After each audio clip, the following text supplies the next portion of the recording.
Rhemata. Francesco Bellucci. Abstract. The article offers an analysis of Peirce's notion of rhema. It examines and explains Peirce's definition of the rhema. It identifies and solves two problems that are direct consequences of the definition. The first problem is that proper names, while classified as rhemata, do not satisfy Peirce's definition of the rhema.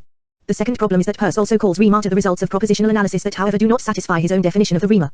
Peirce himself solves the first problem by generalizing the notion of rhema into that of seem. I argue that we can solve the second problem if, following M. Dummett, we distinguish propositional analysis from propositional decomposition. 1. Introduction. The term rhema first occurs in Peirce's writings in the second paper of the Open Court series of 1892. The series was titled The Critic of Arguments and the second paper was about the logic of relatives. In that paper, the rhema is defined as follows: if in any written statement we put dashes in place of two or more demonstratives or pro-demonstratives, the professedly incomplete representation resulting may be termed a relative rhema.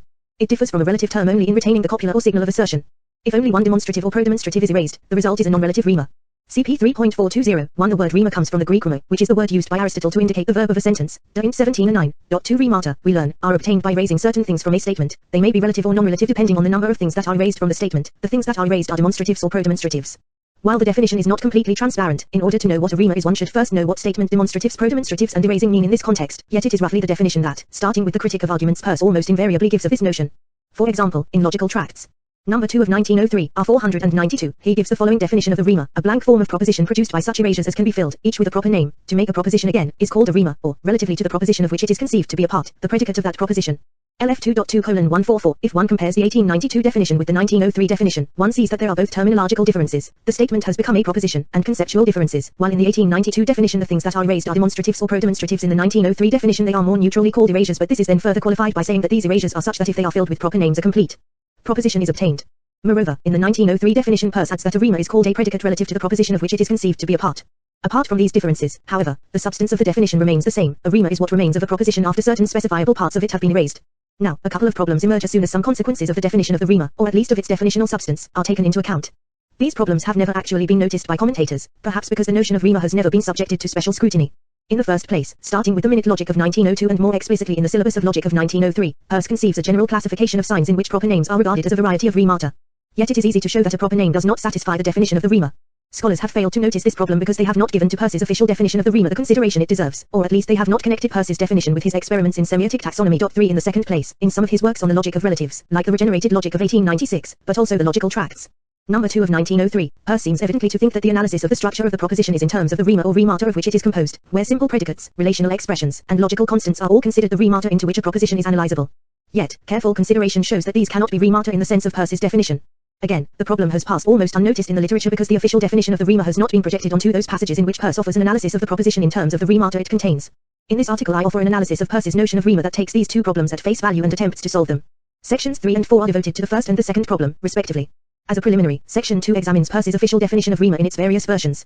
2. Peirce's definition of the rhema. Let us go back to the early 1890s. The definition of rhema quoted above from the Critic of Arguments mentions a written statement. This may arguably be taken as meaning the linguistic expression of a proposition, and indeed Peirce's subsequent definitions of the rhema mention propositions, not the sentences that express them. Unfortunately, Peirce's use of the terms sentence, proposition, statement, judgment and assertion is highly inconsistent.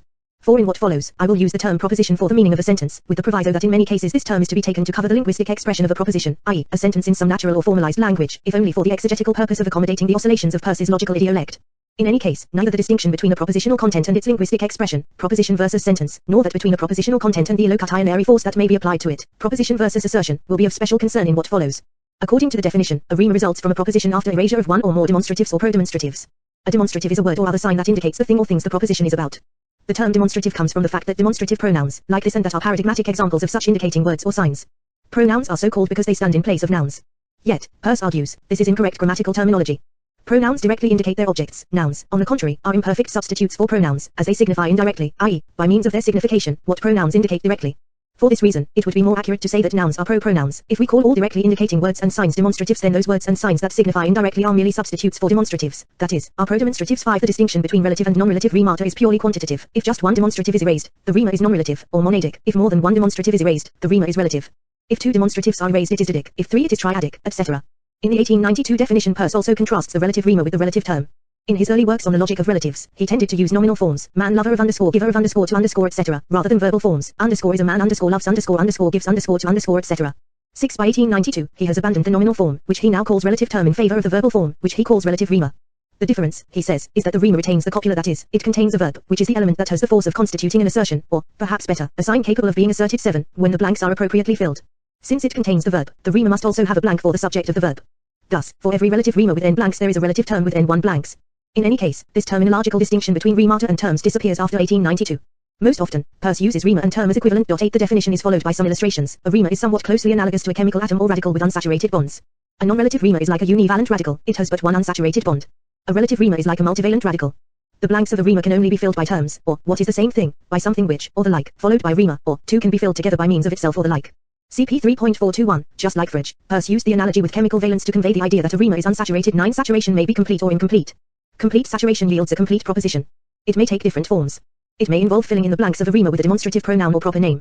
Thus, the monadic Riemann underscore is a man becomes the proposition John is a man when the proper name John fills in the blank. But saturation may also involve indeterminate subject terms.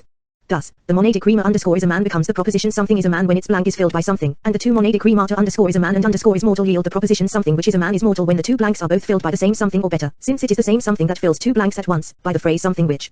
Likewise, the didic Riemann underscore loves underscore is saturated by filling in each of its two blanks by something thus yielding the proposition something loves something or by something which in each of its two blanks, to each of which a monadic Riemann may be attached, something which is a man loves something which is mortal. Peirce does not say it explicitly, but the operation of filling in the blanks of a Riemann by something or something which amounts to quantifying in that blank, something which is a man is mortal means there is an x such that x is man and x is mortal. Likewise, something which is a man loves something which is mortal means there is an x, and there is a y, such that x is a man, y is mortal, and x loves y. The idea that the combination of Rhemata goes via an implicit quantification is basically Peirce's old understanding of relative sum and product as incorporating existential and universal quantification, respectively. 10. It is not clear what Peirce means by saying that the blanks of a Riemann can only be filled by terms. If with term he means a relative or non-relative nominal form, which he has contrasted with verbal forms or Rhemata in the preceding passage, then if the blank of the Riemann underscore is mortal is filled by the nominal non-relative form man, it yields man is mortal, which is a complete proposition. But if it is filled by the relative nominal form lover of underscore, what we get is lover of underscore is mortal, which is not a complete proposition unless something which that is, something corresponding to an existentially quantified variable, is used to fill the remaining blank. I think that Peirce intends here to say that the blanks of a Riemann can only be filled by something that is already saturated. For he says that filling a blank by a term is the same thing as filling it by something which followed by Riemann, and we have just seen that this latter operation amounts to an existential quantification in that blank. If the blank of the Riemann underscore is mortal is filled by something a term corresponding to an existentially quantified variable, it yields the complete proposition something is mortal. If it is filled by something which followed by the Riemann underscore is a man, it yields something which is a man is mortal, which is also a complete proposition. If it is filled by a demonstrative like that or Paul, we get that is mortal or Paul is mortal, which are also complete propositions. In any case, the unsaturated Riemann is saturated into a complete proposition by filling its blank with a saturated form. By means of the relation of identity, two blanks of a relative Riemann may both be filled by variable terms that refer to the same individual. Thus, something loves itself means something loves something which is identical with itself. While complete saturation yields propositions, incomplete saturation yields Rhemata of the same or of different valence.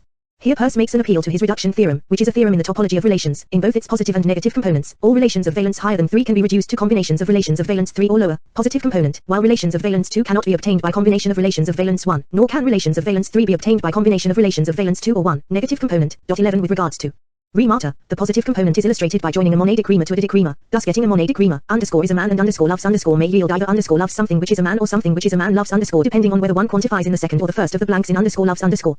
The negative component of the theorem is illustrated by joining the two triadic Rhemata underscore gives underscore to underscore and underscore takes underscore from underscore so as to quantify in the third blank of the former and the first of the latter, which yields the quadruple Riemann underscore gives underscore to something which takes underscore from underscore. Complete Rhematic saturation yields propositions, incomplete Rhematic saturation yields Rhemata of the same or of different valence. Thus, Rhemata may be considered as results of a combination of Rhemata, where Rhemata combination involves quantifying in some or all the blanks of the combined Rhemata. As we shall see in section 4, the procedure of Rhemata combination, by which complex Rhemata or propositions are obtained, is not the same as the procedure of proposition decomposition, by which Rhemata are obtained according to the official definition. Let us now consider the definition of the Riemann in the logical tracts. Number 2 quoted above. I have already mentioned that one of the differences between the 1892 and the 1903 definition is that in the former the things that are erased are demonstratives or prodemonstratives, while in the latter they are more generally called erasures and are said to be such that if they are filled with proper names, a complete proposition is obtained. The same is true of coeval or later definitions. Imagine that certain parts of a proposition are erased, so that it is no longer a proposition but a blank form of a proposition containing one or more blanks, all which blanks are such that if they are all filled with demonstrative pronouns or proper names, the result will be a proposition. Then such a blank form of proposition is a Riemann. Harvard Lectures of 1903, EP2:221. If parts of a proposition be erased so as to leave blanks in their places, and if these blanks are of such a nature that if each of them be filled by a proper name the result will be a proposition, then the blank form of proposition which was first produced by the erasures is termed a Riemann. Syllabus of Logic, 1903, EP2:299. Erase such a part of a proposition that if a proper name were inserted in the blank, or if several proper names were inserted in the several blanks, and it becomes a Riemann, or term. On the Foundations of Mathematics R7, see 1903, SW136. A Riemann is a blank form of proposition, such that when each blank is filled with a proper name the result is a proposition. The basis of pragmatism R284, 1905, SW208, by Riem, or predicate, will here be meant a blank form of proposition which might have resulted by striking out certain parts of a proposition, and leaving a blank in the place of each, the parts stricken out being such that if each blank were filled with a proper name, a proposition, however nonsensical, would thereby be recomposed. Prolegomena 1906, CP 4.560. In these later definitions, that which is erased from the proposition is given no direct description. Peirce does not say, as he does in 1892, that what is erased is a demonstrative or prodemonstrative. He only says that what is erased is a part of the proposition, erasure of which creates a blank in the proposition, which blank is such that if it is filled with a proper name a proposition is again obtained. He does not say that what is erased is a proper name, he says that anything is a blank which if replaced by a proper name would constitute a proposition again. Take the proposition everybody loves somebody. Here everybody and somebody are quantifier terms. If everybody is erased from the proposition, what remains is the Rhema underscore loves somebody because if we fill the blank in it with the proper name John what we get is again a proposition, John loves somebody. Or take the proposition the wife of John's eldest son loves somebody. If the definite description the wife of John's eldest son is erased from it, what results is again the Rhema underscore loves somebody. Perhaps the 1892 reference to pro-demonstratives along with proper demonstratives was an attempt to generalize. It is not just demonstratives that, if erased, turn a proposition into a Rhema. Erasure of anything that may be substituted by a demonstrative turns a proposition into a Rhema.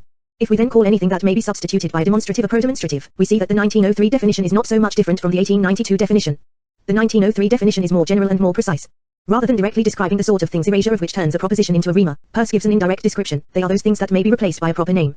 To repeat, Peirce's mature definition of the Rhema is not that a Rhema is what remains of a proposition after one or more proper names are erased from it. It is rather, a Rhema is what remains of a proposition after one or more parts replaceable by proper names are erased from it. Let us call anything which may be replaced by a proper name in a proposition a subject of that proposition. 12 Consider the proposition everybody loves somebody. Everybody and somebody qualify as subjects of the proposition, because replacing them by proper names, as in Romeo loves Juliet would again yield a proposition. Therefore, underscore loves underscore qualifies as a Rhema, because it is obtained by erasure of its two subjects. On the contrary, loves is not a subject of the proposition, because replacing it by a proper name, as in everybody Romeo somebody would not yield a proposition. Therefore, everybody underscore somebody does not qualify as a Rhema, because it is not obtained by erasure of one of its subjects. 3 proper names starting with the minute logic, 1902, and more explicitly in the syllabus of logic, 1903, Peirce constructs a general classification of signs according to which every sign is either a Rhema, a proposition, also called disasign, or an argument. In the syllabus the semiotic definition of the Rhema is, a Rhema is a sign which, for its interpretant, is a sign of qualitative possibility, that is understood as representing such and such a kind of possible object, EP 2:292. This roughly means that a Rhema is interpreted as a sign that denotes no definite object but only represents a possible quality, qualitative possibility, of its object. Since it denotes no definite object, its object is only possible, a kind of possible object. Take the proposition Paul is a man, it denotes a definite object, Paul, and predicates a quality of it, the quality of being a man.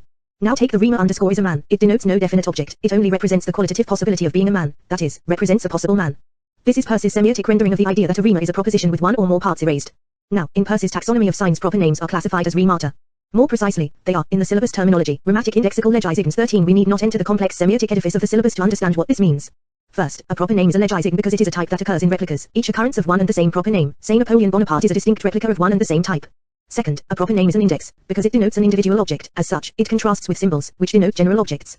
A proper name is thus an indexical legisign, or equivalently a legisign index. But why should one classify proper names with Rhemata? One obvious answer is that since all signs are either Rhemata, propositions, or arguments, and since a proper name is clearly not a proposition and a fortiori not an argument, it must be a Rhema. 14 A Rhema, we saw, is in some sense a component of a proposition. Now proper names can be components of propositions. Thus, it is natural for Peirce to regard proper names as Rhemata. Evidence of this is both direct and indirect. In the syllabus Peirce does not explicitly say that proper names are Rhematic indexical legisigns, but he does so classify demonstrative pronouns, the demonstrative pronoun that is a legisign, being a general type, but it is not a symbol, since it does not signify a general concept. Its replica draws attention to a single object, and is a Rhematic indexical synsign, EP 2:295. Since a synsign may, though it need not, be a replica of a legisign, a Rhematic indexical synsign may be a replica of a Rhematic indexical legisign. Since pronouns are typically associated with proper names, they are Rhematic indexical legisigns, too, and their replicas are Rhematic indexical synsigns. Moreover, in the appendix of a letter written to his English correspondent Lady Victoria Welby on the 12th of October, 1904, Peirce lists the 10 classes of signs of the syllabus. The 5th class, only mentioned by name, is that of proper names, or Rhematic indexical legisigns, CP 8.341. Not only proper names are classed with Rhematic indexical legisigns, they also figure as the label of this class of signs. Proper names are the Rhematic indexical legisigns per antonomasia. Now, the problem with this is that a proper name does not satisfy Peirce's definition of the Rhema. Take the proper name Hamlet. In order for it to satisfy the definition, it should be possible to regard it as having been obtained from a proposition by the erasure of one or more subjects of it, that is, of parts of the proposition that are replaceable by proper names. Take the proposition Hamlet was the Prince of Denmark, we should be able to regard Hamlet as having been obtained from this proposition by the erasure of was the Prince of Denmark. However, was the Prince of Denmark is not a subject of the proposition, replacing was the Prince of Denmark in Hamlet was the Prince of Denmark with the proper name John Locke produces Hamlet John Locke which is not a proposition. Peirce's definition of the Rhema seems to be inapplicable to proper names. There is evidence that outside the realm of semiotic taxonomy Peirce did not regard proper names as Rhemata in the proper sense. For example, in the logical tracts. Number 1 in the context of the exposition of his existential graphs 15 Peirce distinguishes two kinds of spots that is, symbols that may be attached to lines of identity. The spots are of two kinds, Rhemata and onomata, although the former are superfluities of which I make little use.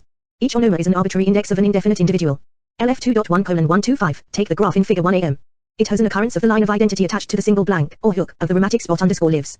Since any separate occurrence of the line of identity represents a quantified variable, the graph in figure 1am means something lives. Now take the graph in figure 1b. It differs from that in figure 1am only in that there is an onomatic spot attached to the other extremity of the line of identity. Peirce explains that it means something, call it x, lives, LF 2.1:127. The onoma is the arbitrary name of an indefinite individual. In the Coeval syllabus Peirce writes that any term fit to be the subject of a proposition may be termed an onome, EP 2:286. An onoma is not a Rhema. Since a proper name is an onoma, it is also not a Rhema. I mentioned that the only reason to regard proper names as Rhemata is that the syllabus triplet of Rhemata, propositions, disasigns, and arguments is exhaustive. In some of the definitions of the Rhema that we have encountered so far, Peirce explicitly connects the notion of Rhema to that of predicate. A Rhema is the predicate of the proposition from which it is extracted. While a full understanding of this connection must await the next section, it should be already sufficiently clear that if the triplet of Rhemata, propositions, and arguments is exhaustive, then it must cover not only the predicate of the proposition, but also the subject. Since the subject of a proposition may be a proper name, proper names must be Rhemata. Now, if some generalization of this triplet could be found that might allow regarding proper names as non-propositional and non-argumentative signs without implying that they are Rhemata, then perhaps the problem would be solved. In point of fact, this is precisely what happens in Peirce's classification of signs of about 1906. In the prolegomena we read, a familiar logical triplet is term, proposition, argument. In order to make this a division of all signs, the first two members have to be much widened. By a seem, I shall mean anything which serves for any purpose as a substitute for an object of which it is, in some sense, a representative or sign. The logical term, which is a class name, is a seem. Thus, the term the mortality of man is a seem. By a fem I mean a sign which is equivalent to a grammatical sentence, whether it be interrogative, imperative, or assertory. In any case, such a sign is intended to have some sort of compulsive effect on the interpreter of it. As the third member of the triplet, I sometimes use the word delon, though argument would answer well enough. It is a sign which has the form of tending to act upon the interpreter through his own self-control, representing a process of change in thoughts or signs, as if to induce this change in the interpreter. CP 4.538, one of the reasons for the widening of the syllabus division into Rhemata, disasigns, and arguments was that Peirce is now in the position to distinguish the allocationary force of a sentence from its propositional content. The 1903 disasign was a sign that may be asserted. The 1906 fem is a sign that may be the object of distinct allocationary forces. 16 Apart from this speech act theoretical dimension of the generalization, there is another dimension that concerns the first member of the triplet. The 1903 Rhema was the predicate of the proposition from which it is extracted. The 1906 seem, by contrast, is any suppropositional component that may serve as a substitute for its object, whether such object is a definite individual, a quality, or a relation. Both the subject and the predicate of the proposition are seems, but only the predicate is a Rhema. The 1906 terminology for this triplet remains relatively stable. It features in the last of Peirce's semiotic taxonomies, the one communicated to Lady Welby in December 1908, EP 2:481. This suggests a solution to our first problem. A proper name is not, after all, a Rhema in the proper sense of Peirce's definition. In the years 1902-1904 we do in fact see Peirce classifying proper names as Rhemata. But that was not his most considered view. In 1906, the notion of Rhema is generalized to that of seem, which includes Rhemata along with other seems, like proper names, which are not Rhemata. 17 For analysis and decomposition in logical tracts. Number 2 Peirce says that every combination of parts of a proposition involves a Rhema of second intention. If two propositions agree exactly in respect to their Rhemata of second intention, differing consequently only in respect to their simple Rhemata of first intention, they are said to have the same logical form, LF 2.1:164. A Rhema of first intention expresses differences of real fact while a Rhema of second intention expresses differences between symbols, LF 2.1:217. In other words, a predicate or relational expression is a Rhema of first intention, a logical constant, like the sentential operators, is a Rhema of second intention. Identity in logical form is identity in Rhemata of second intention. Two propositions have the same logical form if they contain the same logical constants in the same order of application.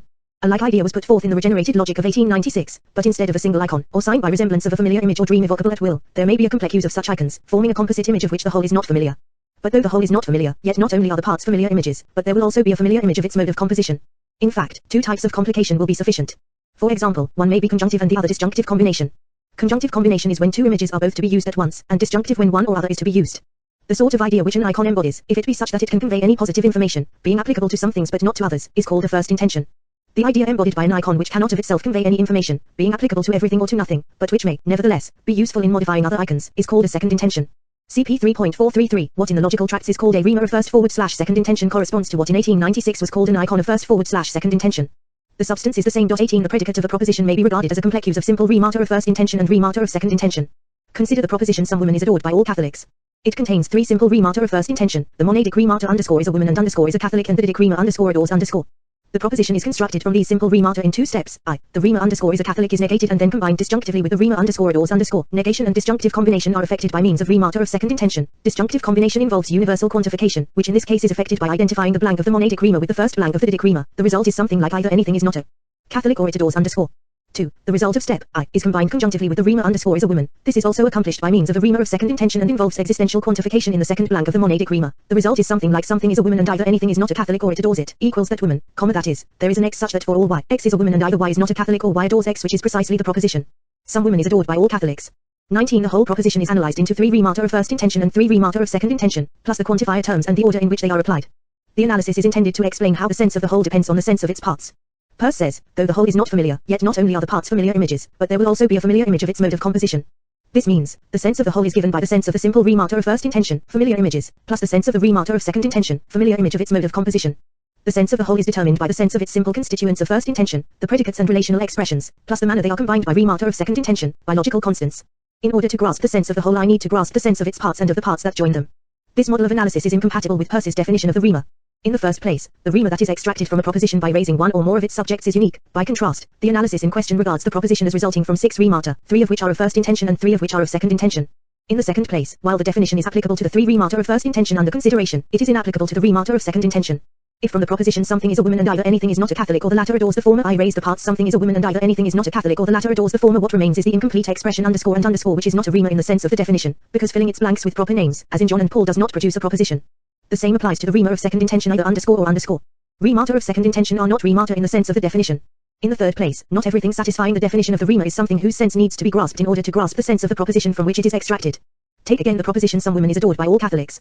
If I remove all Catholics from it, what I get is some woman is adored by underscore, which is a rhema because some woman is adored by John Coltrane is a proposition.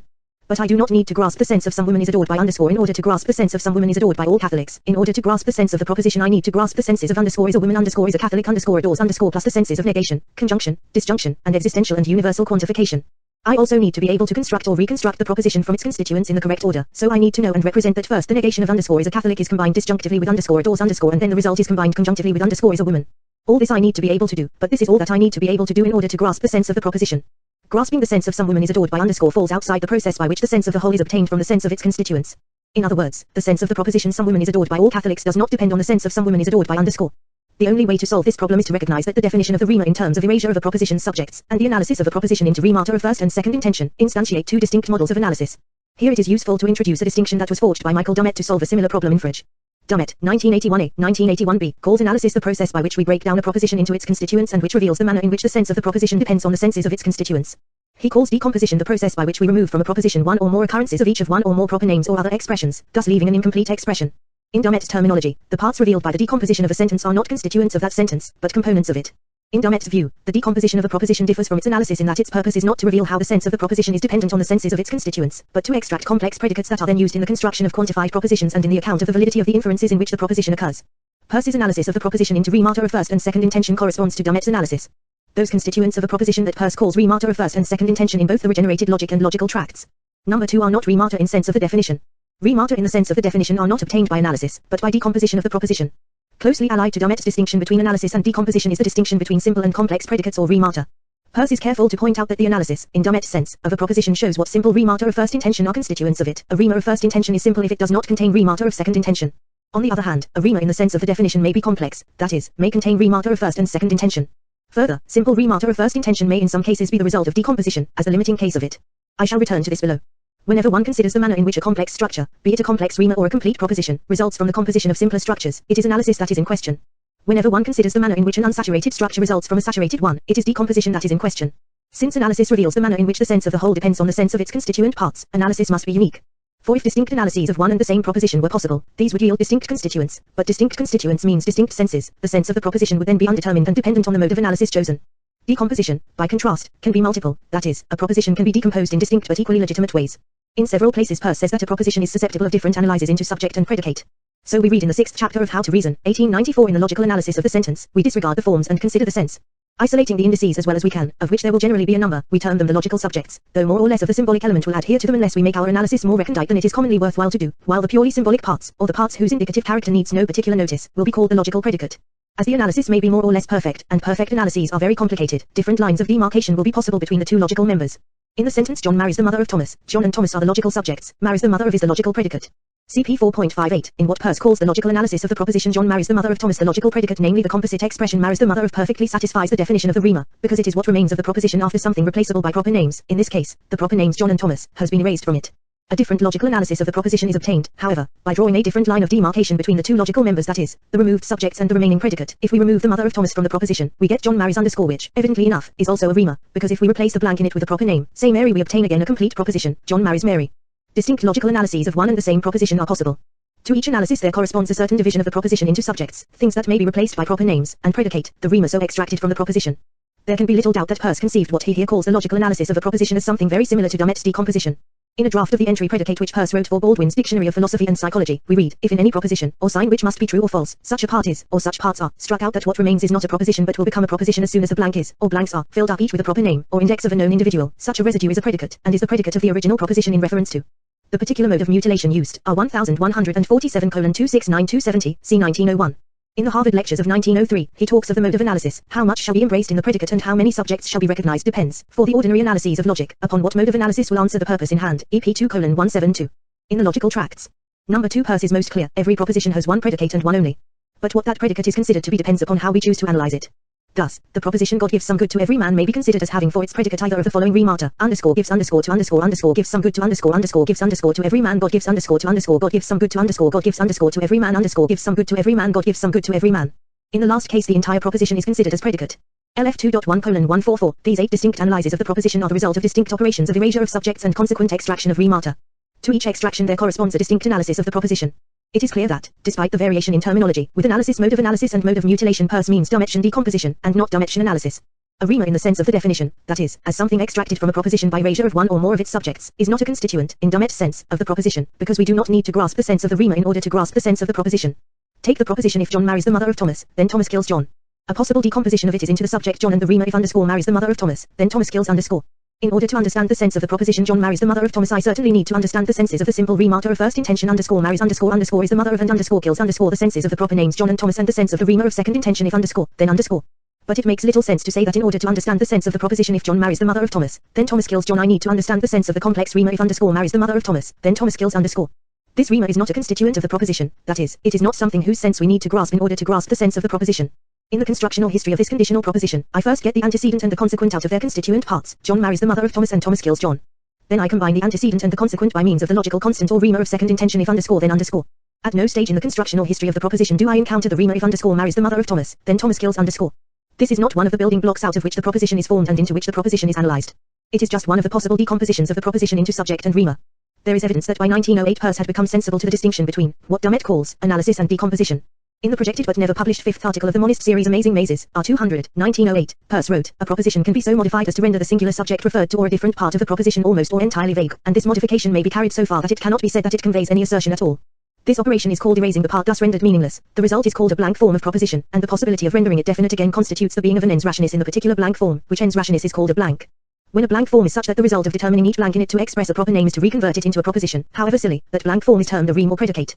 Thus, beginning with the proposition, the Empress Maria Theresa gave her daughter, Marie Antoinette, to the prince who subsequently became Louis XVI, which has 4 subjects of which 3, Maria Theresa, Marie Antoinette, and Louis XVI are designate individuals, while the 4th, the reference to past history, is indefinite, or particular will yield 15 predicates, 4 of 1 blank each, 6 of 2 blanks each, 4 of 3 blanks each, and 1, which is the significant of the proposition with 4 blanks. It is an empress, gives a daughter of hers, at date, to a prince who subsequently becomes the king called dot. The general relation of time expressed by subsequently can be signified by general words, but a date cannot be denoted, or fixed, without a reference to an actual experience of the interpreter. It will thus be understood that any 20 proposition has but one significant which is its emptiest predicate. The other predicates that can be formed from it are figments, insofar as they are regarded as existing in the proposition. SW 25556. The first part of the passage contains an elaborate definition of the Rhema, which agrees in both substance and terminology with the ones I quoted and discussed above. The second part of the passage contains an example that illustrates the difference between the predicate and the significant of a proposition. The example is uselessly complicated by the fact that, as he explains, the occurrence in the proposition that he is considering of the temporal adverb subsequently determines a necessary reference to a point of time antecedent to that of the action described, and, when made explicit, such a necessary reference takes the form of a date, which can only be denoted, and thus is, like the other things denoted by the proposition, one of its subjects. Let us abstract from this 4th subject to focus on a simplified, atemporal version of the proposition. The Empress Maria Theresa gives her daughter, Marie Antoinette, to the Prince Louis XVI. This proposition has 3 subjects, namely Maria Theresa, Marie Antoinette, and Louis XVI. Removing some or all of them will yield 7 distinct Rhemata, 1 triadic Rhema, 3 didic, and 3 monadic Rhemata. 1. An empress, gives a daughter of hers, to a prince, triadic. 2. An empress, Maria Theresa, gives a daughter of hers, to a prince, didic. 3. An empress, gives a daughter of hers, Marie Antoinette, to a prince, didic. 4. An empress, gives a daughter of hers, to a prince, Louis XVI, didic. 5. An empress, Maria Theresa, gives a daughter of hers, Marie Antoinette, to a prince, monadic. 6. An empress, Maria Theresa, gives a daughter of hers, to a prince, Louis XVI, monadic. 7. An empress, gives a daughter of hers, Marie Antoinette, to a prince, Louis XVI, monadic. The emptiest Rhema or significant is obtained by removing everything removable from the proposition, that is, every subject of it. There is only one result of the operation of removing everything removable, and thus while there may be several distinct degrees of emptiness in a Rhema, there is only one degree of maximum emptiness, that is, any proposition has but one significant or emptiest predicate. Only the triadic Rhema, no one, that is extracted from the proposition is also its significant. It has to be noticed that the analysis, in Dummett's sense, of the proposition that Pers sketches in R200 is not really the same, or at least does not have the same kind of result, as that offered in the Regenerated Logic, 1896, and Logical Tracts. Number 2, 1903. In terms of the distinction between Rhemata of first and second intention, the significant of R200 is something that is susceptible of further analysis into the Rhemata of first intention is an empress gives to is a daughter of is a prince. One thing is clear, however. Pers says that the didic and monadic Rhemata that may be extracted from the proposition by decomposition are figments, insofar as they are regarded as existing in the proposition. This means, I think, that these Rhemata are not parts of the sense of the proposition as the significant is. In other words, what he means is that all Rhemata but the significant are dimension components, not dimension constituents of the proposition. Only the significant is a constituent of the proposition, that is something the sense of which needs to be grasped, along with the sense of the subjects, in order to grasp the sense of the proposition, even if, as noticed above, this constituent is not in its turn unanalysable into simpler Rhemata of first intention. Thus, the passage, and the difference that it draws between standard Rhemata and the significant, can only be understood with the aid of some distinction between dimension analysis and dimension decomposition, even though Peirce is not admittedly discussing two distinct analytical processes in this passage. That a propositional significant may be obtained by decomposition does not entail that it may not be obtained by analysis, too. Like Dumet, 1981a, pp 30-31, Peirce would allow this as a limiting case. Consider the incomplete expression _walks. It can be seen as having been obtained by decomposition from the proposition d on walks by erasure of the proper name d on. It is thus a component of that proposition. But it is also a constituent of it, because it is one of the elements revealed by the analysis of it and whose sense, along with the sense of the proper name, has to be grasped in order to grasp the sense of the proposition. It is, in the terms of the logical tracts. Number 2, a simple Rhema of first intention.